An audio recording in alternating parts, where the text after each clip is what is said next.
Assalamualaikum teman-teman. Kali ini kita akan membahas apa itu GATB dan apa itu kegunaan GATB. Untuk lebih jelasnya, yuk sama-sama kita simak penjelasan pada video berikut.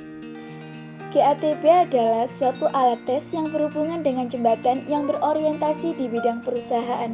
Kepanjangan dari GATB sendiri, General Aptitude Test Battery atau tes bakat baterai umum, dikembangkan pada tahun 1940. Tes ini untuk mengetahui kekuatan, kelemahan, dan bakat dari klien, juga untuk menentukan potensi bakat klien. Karakteristik tes GATB dibagi menjadi 4, yaitu kepraktisan, reliabilitas, validitas, dan standarisasi. Tes ini sangat cocok untuk pekerjaan, kemampuan psikomotor, koordinasi, dan kecepatan. Tes GATB yang ada di Indonesia dibagi menjadi 3, yaitu tes ruang bidang, tes mempersamakan perkakas, tes kecermatan jemari. Tes ruang bidang. Nama asli dari tes ruang bidang adalah Three-Dimensional Spudge. Tes ini berisi sekumpulan seolah tes dan lembaran jawab. Tes ini mengukur kemampuan berpikir secara visual dari bentuk geometris, memahami gambar dari 2 dimensi, untuk menjadikan bentuk 3 dimensi. Cara menyajikan tes bidang. Nama asli dari tes ruang bidang adalah Three-Dimensional Speech, sedangkan nama Indonesianya adalah tes ruang bidang seri GATB.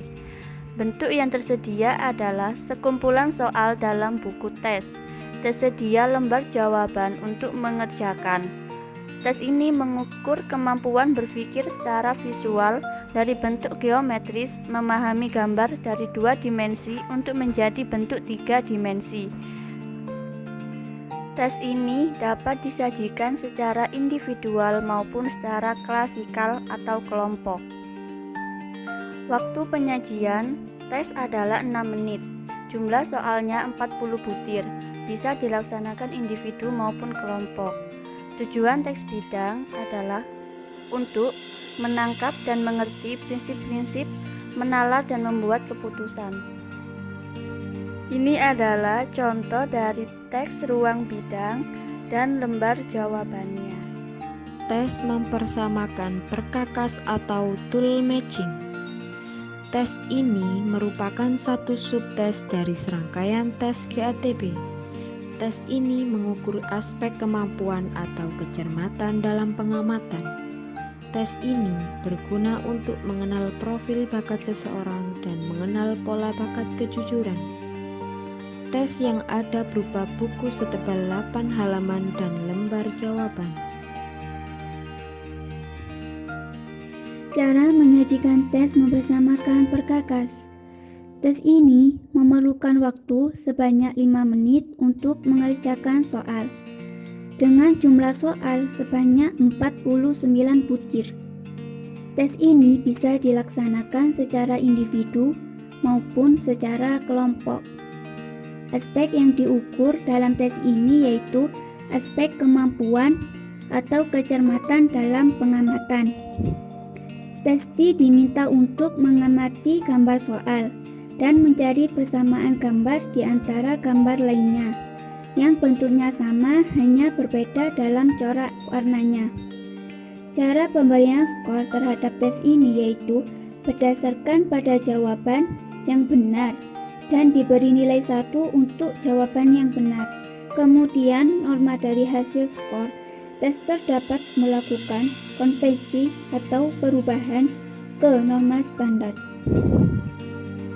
Pada tes ini, kita akan menggunakan norma huruf dengan kategori A tinggi, B agak tinggi, C rata-rata atau sedang, D agak sedang, dan E rendah. Ini adalah petunjuk dan contoh soal tes mempersamakan perkakas. Ini adalah contoh lembar jawaban tes mempersamakan perkakas dan contoh lembar jawaban tes merakit objek. Dapat disimpulkan bahwa tes GATB sendiri merupakan suatu alat tes yang berhubungan dengan jabatan yang berorientasi di bidang perusahaan. Macam-macam tes GATB yang ada di Indonesia ada 3, yaitu tes ruang bidang, tes mempersamakan perkakas, tes kecermatan jemari. Namun, yang ada di Universitas Yudharta hanya memiliki 2 alat tes, yaitu tes ruang bidang dan tes mempersamakan perkakas. Demikian yang dapat kami sampaikan, semoga bermanfaat bagi kita semua. Wassalamualaikum warahmatullahi wabarakatuh.